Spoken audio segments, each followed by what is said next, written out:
देखिए बच्चों, अपन जो है बात कर रहे हैं एपिस मेलिफेरा, जो यूरोपियन मक्खी जिसको हम बोलते हैं, इटालियन मक्खी बोलते हैं, उसकी बात कर रहे हैं।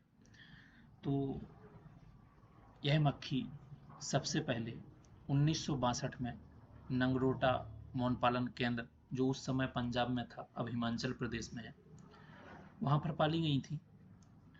और इस प्रजाति की मधुमक्खी के जो नर कमेरी और रानी मक्खी होती हैं, वो अलग अलग सेल्स में रहते हैं, अलग अलग कोष्ठों में रहते हैं। यह मधुमक्खी देखने में बिल्कुल भारतीय मधुमक्खी की तरह होती है, जो एपिस सेरेना इंडिका होती है, जंगलों में मिलती है, उसकी तरह होती है, लेकिन उससे थोड़ा बड़ी होती है। इस प्रजाति की मधुमक्खी आधुनिक मौन ग्रह में व्यावसायिक स्तर पर अपन इसको पालते हैं। जो व्यवसाय करते हैं उसमें वो लोग ज़्यादा इसको पालते हैं। ठीक है, इसकी अगर एग की बात किया जाए तो यह मक्खी 2500 से 3000 एग प्रतिदिन के हिसाब से देती है। और इस प्रजाति की मधुमक्खियों का आकार भारतीय मधुमक्खियों के आकार से थोड़ा बड़ा होता है, जैसे कि अभी हमने बताया है। मधुमक्खी में शिशु प्रजनन तथा संग्रह करने की गति अधिक होती है। इसमें बच्चे पालने की गति, अंडे देने की गति ये जो है बहुत ज़्यादा होती है। मधुमक्खी लगभग 2 से 3 किलोमीटर तक अपना पॉलन और नेक्टर है जो लेने जाती हैं, रस लेने जाती हैं मक्खियाँ। यह 3 किलोमीटर तक इनकी गति होती है जो लेने के लिए जाती हैं। इस प्रजाति की रानी मधुमक्खी 15 से 16 दिन में बनकर तैयार हो जाती है, और जो वर्कर हैं वो 20 से 21 दिन में बनकर तैयार हो जाते हैं। और जो ड्रोन है वो 23 से 24 दिन में बनकर तैयार हो जाते हैं। और ये मक्खी जो है कुछ इस प्रकार से होती हैं, जैसे कि आप देख पा रहे हैं।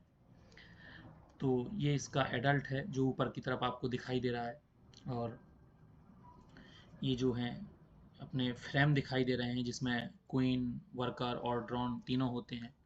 और ये इसका बॉक्स है जो कंप्लीट बॉक्स होता है। ये जो बॉक्स है ये न्यूक्लियस बॉक्स है, इसको न्यूक्लियस बॉक्स बोलते हैं। इसमें जो है 5 बॉक्स लगाए जाते हैं। ठीक है, और जैसे ऊपर दिखाई दे रहा है आपको, टॉप कवर है, इसके बाद जो आता है हनी चैम्बर है, फिर इसके बाद ब्रूड चैम्बर है। तो ये जो बॉक्स होता है ये हमको मार्केट से भी मिल जाता है, और जैसे कृषि विज्ञान केंद्र से हम इसको ले सकते हैं, कृषि विश्वविद्यालय से इसको ले सकते हैं। लेकिन आपका रजिस्ट्रेशन मधु क्रांति पोर्टल पर होना चाहिए, तब इसको हम ले सकते हैं। ये देखिए, हम खुद इसमें बैक्स सीट लगा रहे हैं। ये जो बैक्स सीट है ये मोम की ही बनी होती है। जो इसी बॉक्स से हमको मोम प्राप्त होता है, उससे हम ये बैक्स सीट बनाते हैं और फिर इसको लगाते हैं।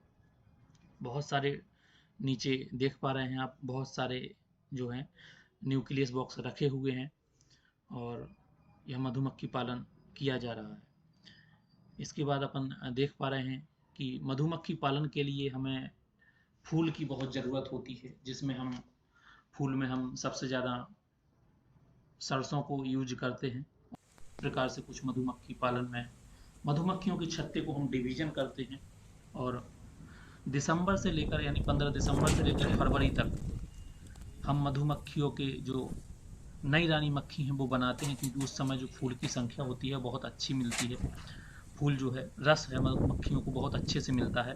तो इस तरीके से हम नई रानी मक्खी बनाते हैं, और शहद है जो निकालते हैं, शहद का हार्वेस्ट करते हैं। और शहद नई रानी मक्खी एक छत्ते से दूसरे छत्ते, एक बॉक्स से दूसरे बॉक्स फ्रेम में बदलते रहते हैं। जितनी मक्खियाँ हमको चाहिए होता है उस हिसाब से हम इसको बना लेते हैं और बदल लेते हैं। और ये इसका कुछ जीवन चक्र है, इस प्रकार से ये होती हैं। तो आपने देख लिया होगा कि इसका जीवन चक्र में अंडा, लार्वा, प्यूपा और अंडा से एडल्ट यानी एग से एडल्ट तक का बनने तक का समय जो है, ये मैंने बता दिया था पहले, कंप्लीट 15 से 16 दिन का होता है। ठीक है, कुछ ऐसा होता है कभी कभी टेम्परेचर के हिसाब से ये बदल जाता है। तो जैसे आप मधुमक्खी पालन कर रहे हैं तो ऐसा नहीं है कि मैंने इसमें 15 से 16 दिन दिया है तो वो 15 से 16 दिन ही हो सकता है 14 से 15 दिन भी हो सकता है। टेम्परेचर के हिसाब से बदलता रहता है। तो इस प्रकार से आपने जो लिखा देखा है मुझे ऐसा लगता है कि आपको समझ में आया होगा। अगर नहीं आया है तो पूछ सकता है, बेझिझक पूछ सकता है। ठीक है, तो इतना समझने के लिए ठीक है।